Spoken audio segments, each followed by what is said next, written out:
Jorge VI de Inglaterra, el rey tartamudo.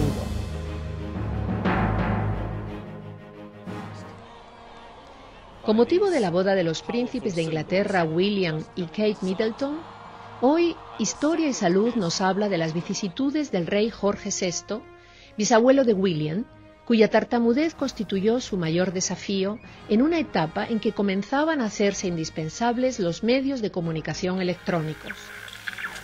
El rey tartamudo, así llegaron a llamarle los nazis durante la Segunda Guerra Mundial, en alusión a su problema de dicción y a sus grandes inconvenientes para comunicarse en público. También fue tildado de débil y tímido. Sin embargo, el rey Jorge VI demostró ser todo lo contrario y pronunciaría un histórico discurso en el momento en que Inglaterra y Alemania se disponían a ir a la guerra.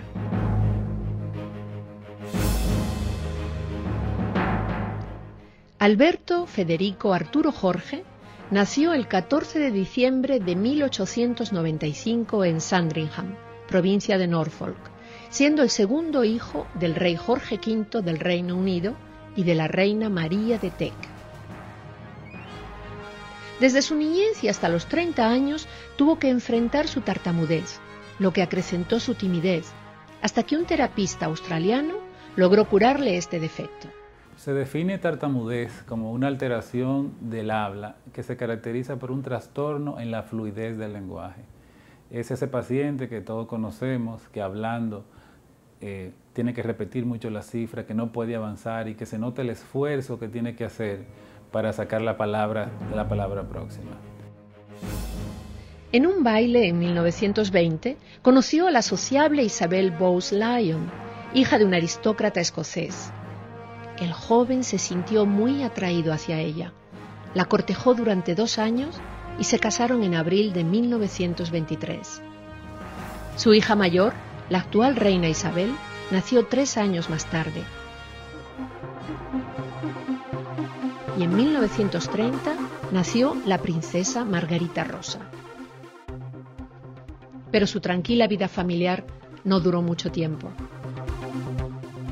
El rey Jorge V murió repentinamente en 1936 y Eduardo, su hijo mayor, ocupó el trono.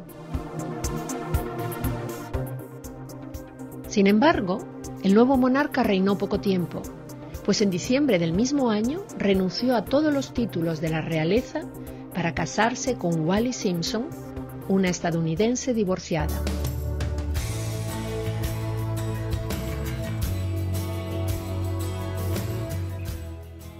De improviso y sin preparación alguna, Alberto, tomando el nombre de Jorge VI, asumió el reinado en medio de una crisis institucional y de una crisis bélica. Jorge VI nunca quiso ser rey de Inglaterra y trató de evitar el trono, y eso que nació rodeado de privilegios y se crió como un miembro más de la familia Windsor. La razón es que además de tímido y poco agraciado, sobre todo era tartamudo. La causa de la disfluencia o de la tartamudez no está bien establecida. Se supone que diversos factores influyen para que un paciente, un niño, un adulto presente este problema. Sí se sabe que el componente psicológico es fundamental. Normalmente los pacientes que presentan disfluencias o que tartamudean tienen alguna condición psicológica familiar o personal que fomenta, que favorece que el paciente tenga este problema. Se han argumentado también factores genéticos como pacientes que tienen familiares que tienen tartamudez, hijos de tartamudos o pacientes que son gemelos, que uno es tartamudo y otro no.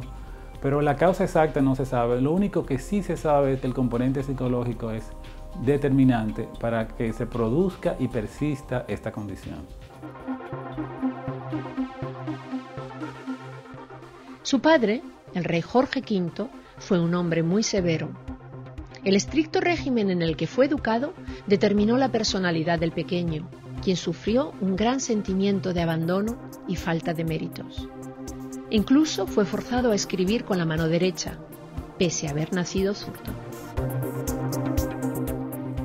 Debido a su timidez y a la fuerte figura de su hermano, Jorge prefería pasar más tiempo en el campo que en la vida social. La noche en que su hermano Eduardo VIII le dijo que iba a abdicar y que por lo tanto le correspondía a él asumir el cargo, rompió en llanto como un niño pequeño, según escribió en su diario. Sabía que no existía otro destino más cruel ni desafortunado para un monarca que el de no poder dirigirse a su pueblo.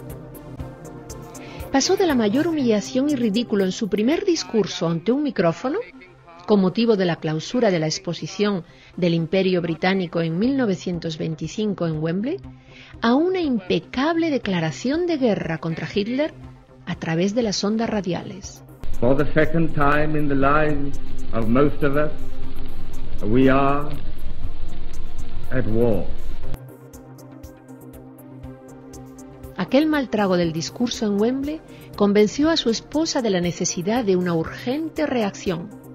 Fue ella quien, después de haber probado diferentes doctores, contactó con un logopeda poco convencional de origen australiano que se había instalado en Londres, llamado Lionel Locke.